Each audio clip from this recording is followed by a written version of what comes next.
სამწუხაროდ რომ გითხრათ რომ ამ პროცესებზე რაიმე ისეთი მოულოდნელი ხდება, რასაც არ ველოდით, არა,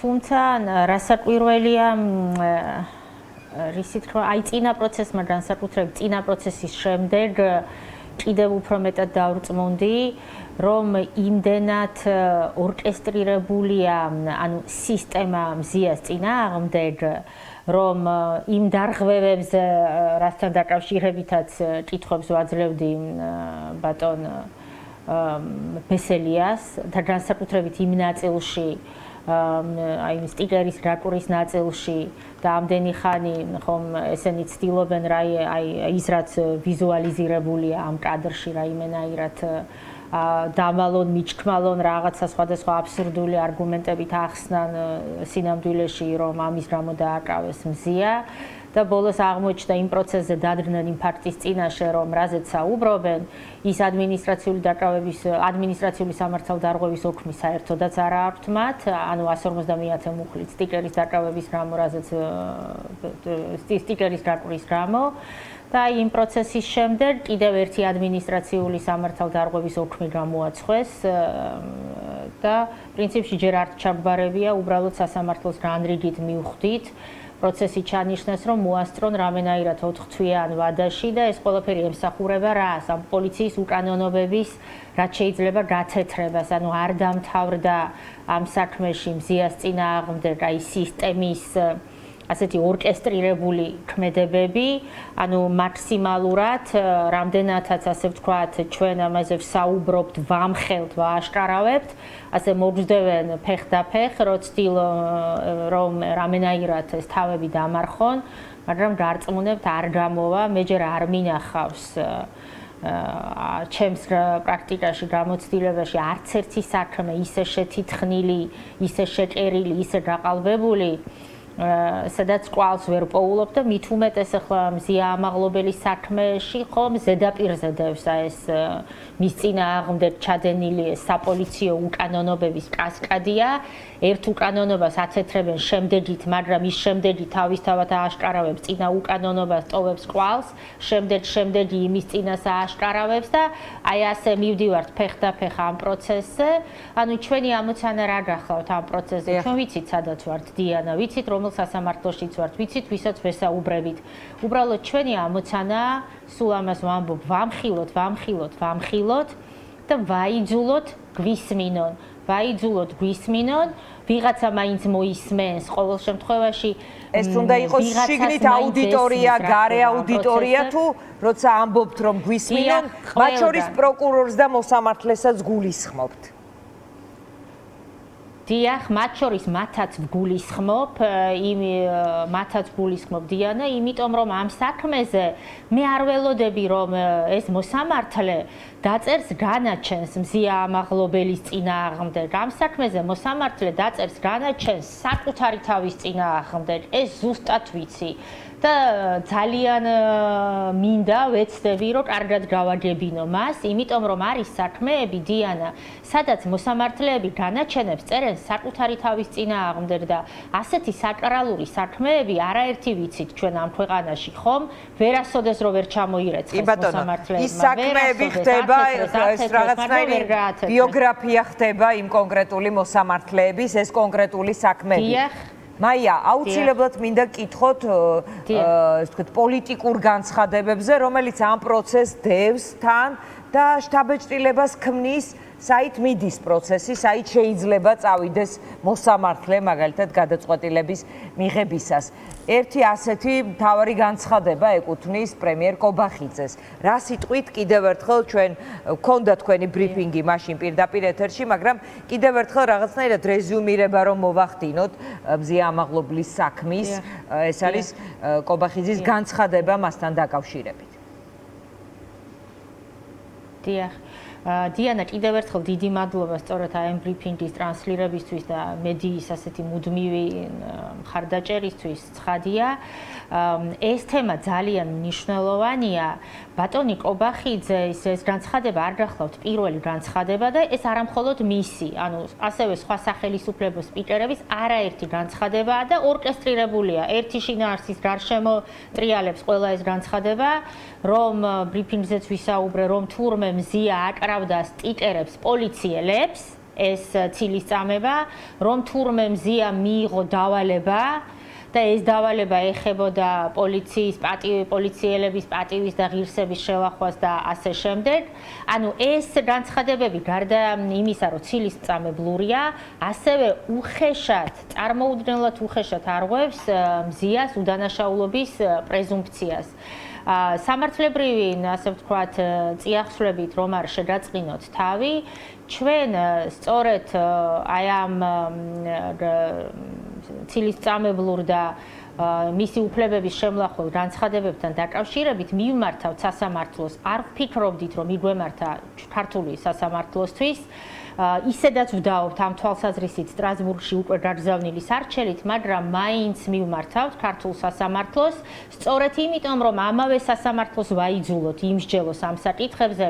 ასეთ საკითხებს, რაც შეეხება დიანა, ქართულ სასამართლოებს მიღებული აქვს გადაწყვეტილებები, როგორც გაგიხარდებათ ისეთი. გააჩნია ვისთან დაკავშირებით მსჯელობს. ამიტომ ეს სასამართლოც უნდა ვაიძულოთ თვითონ თქვან ესეთი განცხადებები არის თუ არა მზიას უდანაშაულობის პრეზუმფციის დამარღვეველი განცხადებები, ცილისწამებლური განცხადებები და თუ იტყვიან, რომ ეს არ არის ასეთი, რასაკვირველია იმ საქმესაც წავიღებთ სტრასბურგში და რაც მალე წავიღებთ მით უკეთესი, ამიტომ ჩვენი ამოცანა არ გქონდეთ კომფორტი, ასე ვთქვათ, იმ ადამიანებს ვინც მზიას უფლებებს ასე უხეშად ვახავენ, არ გქონდეთ ამის კომფორტი არც იმ სტრუქტურებს, მათ შორის სასამართლოს, რომ ეს ბნელ ოთახში სწრაფ-სწრაფად იღებულობდნენ გადაწყვეტილებებს, მათ შორის ბრალდებას, რასაკვირველია, მათ შორის მოწმეებს, რომელთაც უწევთ ახლა, ასე ვთქვათ, მედიის დამსახურებით სწორედ, აი მზის სინათლეზე, მზის შუქზე, ასე ვთქვათ, ხო, პოზიციონირება, ხა მიუხედავად იმისა, რომ მზიას საქმეში ყველა მოწმე თითქმის ერთის გარდა თვითმხილველი მოწმეები სულ ნიღბიანები არიან, ხომ? მათ პროცესზე უწევთ მოსვლა და უნდა პროცესზე იმის თქმა, რომ აი ეს ნიღბიანი ვარმე, კაცმა არ იცის ეგ არის თუ არ არის, ხომ? მაგრამ ვიღაცას უწევს მზის სინათლეზე გამოსვლა, მაგრამ რახან მზიას თემას ვეხები, ძალიან ინდიკატიურია და მინდა თქვენი ყურადღება გავამახვილო, დღეს ყური მომჭრა. სწორედ სულ ველოდებოდი ამ დღეს, როდის დაიწყება ადვოკატების, ასე ვთქვათ, შევიწროვება. რომ პროცესებზე არ ვისაუბროთ იმაზე, რაზეც ვსაუბრობ. დღეს თვალს ვადევნებდი ერთ-ერთ ასეთივე გახმაურებულ როგორ პოლიტიკოსთან დაკავშირებით პროცესს და იქ ჩემი დიახ კახასთან დაკავშირებით და იქ ადვოკატები საუბრობდნენ, ერთ-ერთმა ადვოკატმა ახსენა უკანონო გადაწყვეტილება და მოსამართლემ გააპროტესტა და შენიშვნა მიცა, რას ნიშნავს უკანონო გადაწყვეტილებაო და კახამ თქვა, რომ ჩვენ გვაქვს ეჭვი დაახლოებით ესე ვთქვა, რომ სასამართლო და პროკურატურა უსამართლოდ მოქმედებენ ჩემი დაცვის ქვეშ მყოფის წინააღმდეგ და მოსამართლემ აქაც მისცა, ასე ვთქვათ, შენიშვნა. წარმოგიდგენიათ, სადამდე მივედით დიანა, რომ ადვოკატებს სასამართლო დარბაზში სიტყვა უკანონოს და უსამართლოს ხსენებისთვის სასამართლო აძლევს შენიშვნას. არა და ჩვენი საქმე ეგ არის მხოლოდ, ჩვენ ვსაუბრობთ უკანონო გადაწყვეტილებებზე და usამართლო გადაწყვეტილებებზე, ანუ კანონი გვაძლევს ამის, ეს ჩვენი ვალდებულება, არა მარტო უფლება. და ნახეთ როგორი ინდიკატიურია, ვინაიდან მოვიდა მომენტი, ხო ყველაფერი აი ესე ლოგიკურად ვითარდება იმ ფარგლებში, როგორც პროცესები მიდის ამ ქვეყანაში, ხო? ანუ ადვოკატებამდე მივიდა ეს შევიწროების ტრენდი. დიახ, ადვოკატებამდე მივიდა, გარწმუნებთ, ამას სულ ველოდებოდი, ადვოკატებამდე მივიდა, რატომ იცით? ეხლა არის ის მომენტი, როდესაც ადვოკატები უფრო ხმამაღლა საუბრობენ, რაც ძალიან მიხარია. იყო დრო ადვოკატები ასე ხმამაღლა ხმამაღლა არ საუბრობდნენ, მაგრამ ეხლა სხვა გამოსავალი არ არის. კიდევ უფრო ხმამაღლა საუბრობენ და რაც მთავარია დიანა, ადვოკატები როდესაც საუბრობენ, ადვოკატები მეტი დამაჯერებლობით საუბრობენ, ხო? მეტად იციან, მეტად შეუძლიათ ოპონირება და ადვოკატებს უსმენენ, ვიღაცა მაინც უსმენს. გამიდეთ და უკვე პრობლემა შეექმნათ. მოსამართლე არაკომფორტულად გრძნობს თავს დარბაზში, რომ ვიღაცა უსმენ, ადვოკატს ვიღაცა უსმენს, ადვოკატი ამხელს, ადვოკატი ეუბნება უკანონო გადაწყვეტილება, უსამართლო გადაწყვეტილება.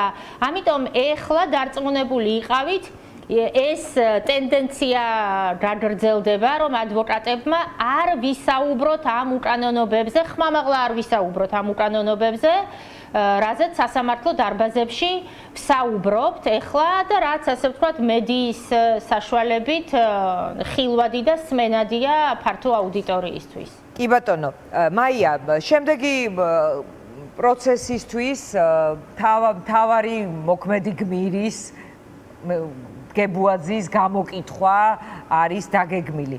ხომ არ ფიქრობთ, აი რა მოლოდინი გაქვთ ამ გამოკითხვიდან, რა იქნება ამ ხრივ საინტერესო და ხომ არ ფიქრობთ, რომ მისი გამოკითხვის შემდეგ რომ ყოფილიყო, თქვათ, გადახედვა პატიმრობაში დარჩენა არ დარჩენის, შეიძლებოდა თუ არა რაღაც სხვა გადაწყვეტილების მიღება, თუ ისე მიდის პროცესი, ისეთი რამეები ხდება პროცესზე და ისე მაგრდება ეს პროცესი, ასე ვთქვათ, გარედან პოლიტიკური განცხადებებით, მათ შორის პრემიერის დონეზე, რომ ეს გიტოვებთ აღქმას, რომ არის ყველაფერი მათი მხრიდან, ასე ვთქვათ, გადაწყვეტილი, როგორი უნდა იყოს გადაწყვეტილება მზია საქმეზე.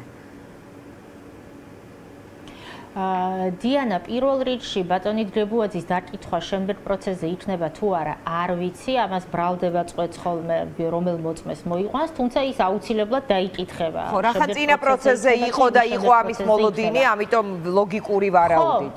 კი, ხო, თუმცა ვნახოთ, არ ვიცი ზუსტად, ეხლა მოწმეებთან და ის დაკითხვასთან დაკავშირებით რისი თქმა მინდა იცით, ეხლა პროცესზე რა კითხვებსაც ვაძლევთ, რატო ვაძლევთ, რისთვის ვაძლევთ, ის პასუხი რაში გვჭირდება, ამაზე წინასწარ საუბარი არ მიყვარს.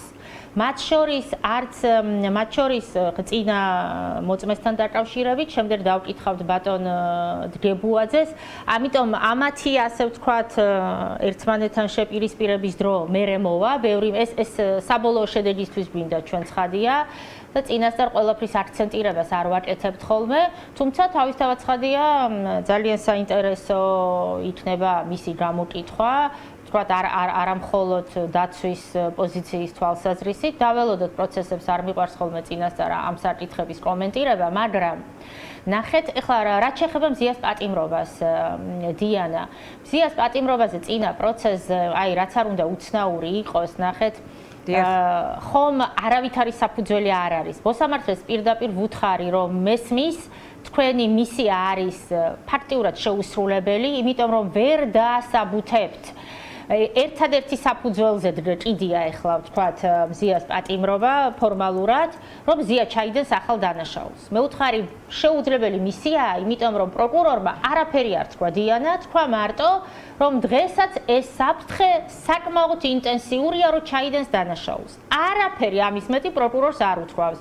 რა დანაშაულს მეორე ლოყაში გაულაწუნებს, სხვა პოლიციელს გაულაწუნებს, რა კრიმინალური წარსული აქვს მზიას ისეთი რომ ხომ? ან თუ საფრთხე არის რომ ბატონი გებუაძე კომფორტულად თავს ვერ გრძნობს, იმიტომ რომ ხალხ შეიძლება კიდე ვთქვათ მიიღოს სილა, შესაძლებელია სხვა ნებისმიერი არასაპატიმრო ღონისძიება, ასე ვთქვათ, დაბალანსებული იყოს დამატებითი შეზღუდვებით, ხო, მაგალითად არ მიეკაროს ამ მანძილზე ბატონ გებუაძეს პოლიციის შენობასთან საერთოდ არ გაიაროს და მოკლედ უამრავი სხვა დეტალი. ამას უხსნიდი მოსამართლეს, რახან პროკურორმა ვერაფერი ვერ თქვა, თან პროკურორს უნდა ემტკიცებინა ქვემოდან ზემოთ გამორიცხვის მეთოდით. მე ვთქვი, თქვენ ვერაფერს ვერ იტყვით, ამიტომ მესმის თქო. მოსამართლე დამეთანხმა ამაში, რომ ვერაფერს ვერ ვიტყვი იმაზე მეც, ვიდრე პროკურორმა თქვაო და პრინციპში არც რა უჭირდა დაიმეორა იგივე, სამედიეროდ რა ვიმეორებ იგივესო თქვა და დაიმეორა ეს ერთი წინადადება, უბრალოდ სიტყვა ინტენსიურის ნაცვლად თქვა, რომ ეს საფრთხე არის მომეტებული. ესე მორჩა მზიას აღკვეთი იყო, მზიას პატიმრობასთან დაკავშირებული საკითხის რანხილვა სასამართლოში, სხვა რაღაცებზე ჩვენ ვისაუბრეთ, მაგრამ ბრალდებას არაფერზე არ უსაუბრია და სასამართლომ ასე დაამთავრა. ამიტომ მე მართალი გითხრათ, არ ველოდები, დიახ, დასრულეთ. გამოცნობა ეხლა ვინ რას ის რაც სამართლებრივი პროცესის მიღმა, ამის გამოცნობა მე მიჭირს დიანა. ვის თავში რა გადაწყვეტილება მოვა სამართალს იქით, ამაზე ვერაფერს ვერ დედა. სამართლებრივი პროცესები მიდის ასე უსამართლოდ და უკანონოდ.